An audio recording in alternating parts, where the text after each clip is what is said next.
Dobry dzień, fellow Vita comrades, and welcome. Today we are first looking at the hardest working developers for the year 2022, and later there is a quick channel update. So let's get cracking. So, where to begin? I think it's safe to say we shall begin with the guy who is the biggest force behind many homebrew goodness for quite a few years already, Rinnegatamante. This year he has been also working very hard, very diligently, which can be easily proved with the large portfolio unfolding underneath his name at the VitaDB website. Many quality Android ports saw the light of the day thanks to him, including Fahrenheit Indigo Prophecy, Death Road to Canada, Final Fantasy IV The After Years, This War of Mine, RVGO, World of Goo, among many others.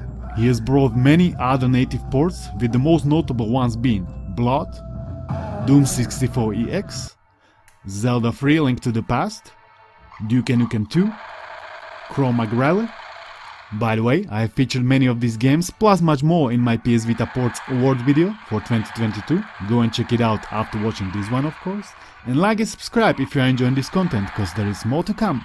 Another great project under his belt is Flycast, the Dreamcast emulator for the PS Vita, which saw a huge bump in performance. Clearly PS Vita is quite underpowered for proper Dreamcast emulation, nonetheless you can enjoy a few games already, like Marvel vs Capcom 2 or Sonic Adventure 1 and 2 with the proper patches. Yo-Yo Loader, another great piece of software that I never thought would be possible, but hey, here we are in 2023 and you can play like 700 GameMaker Studio games, which is mind-blowing. His version of Vita Homebrew browser has been also published in 2022, and it quickly became the best option to browse the homebrews on your PS Vita. It is fast, with a lot of features, categories, and you can now browse even PSP homebrews. I haven't been talking about it much lately, cause YouTube doesn't want me to, no idea why, maybe because of the name. Either way, another solid utility that can't be missing in any hacked Vita, recommended. Okay, this video could be easily all about Rin. I already made one, you can check it out right here, but hey, don't leave yet, cause following homebrew developer was also very diligent in 2022, and I'm sure you wanna see what he's been up to. Glintwine has been up to a lot of goodness throughout the year.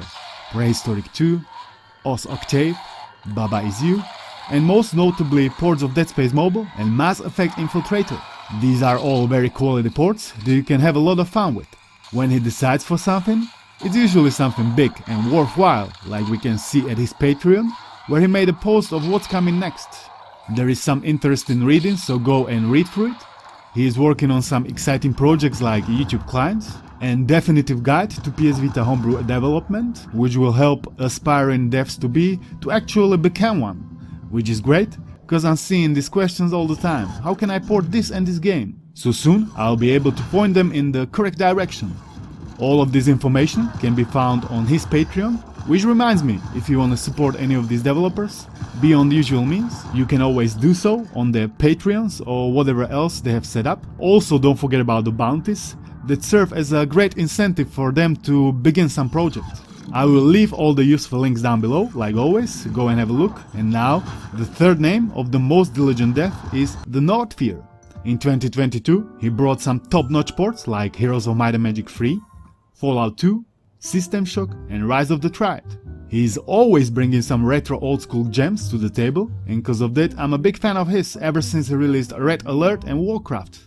And in 2022 I've enjoyed the most Heroes 3 and Fallout 2, which is by far my favorite game of the bunch, or game of the year shall I say. Overall, his contribution is greatly appreciated and his ports are truly cherished. Viva la Vita! Fourth name I wanna highlight is PatnosD. He is a newcomer.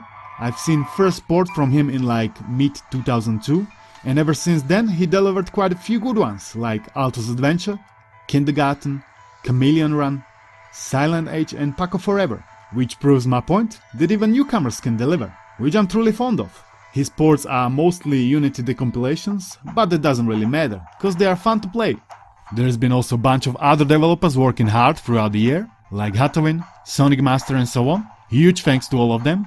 There are simply too many to mention, so go and watch my Vita Awards video where you will see all of them and what they have released. I'm sure you're gonna like it. Now quickly to the channel update. I won't be talking a lot, so hear me out. 2022 was a great year. I wouldn't necessarily say this channel blew up, but it isn't far from it. We have gained like 9 million views and 26,000 subs. Granted, many of them were from shorts. Nonetheless, it is mind-blowing, and this way, I'd like to thank every single one of you watching this video right now for your continued support and love that you are showing. As I always say, this channel would be nowhere without the developers and the viewers, you. So once again, big up to all of you. I feel like 2023 is gonna be even bigger for the PS Vita community, so stay tuned for more homebrew goodness. And homebrew goodness will be still the core feature of this channel. I'll be of course keeping you up to date with all the latest happenings, but in 2023 I'd like to bring you more of the stuff that I used to do but I don't do it anymore. You know, like some videos about PSP, Xperia Play, smartphone and emulation in general. Now the Steam Deck is also out and very good for everything. There might be some other handhelds featured here and there. And overall, I just want to release also other handheld content, not necessarily focus solely on the PS Vita, because I'm sure every single one of you own at least one other handheld. On the other hand, I do realize the majority of people are coming here for PS Vita content, so obviously that ain't going nowhere. Either way, let me know your thoughts down below. I'm interested in what you think of it.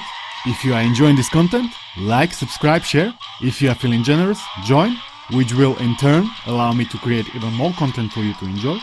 Thanks to the developers for hard work. Thanks to you for watching, and I'll see you in the next one. Peace out.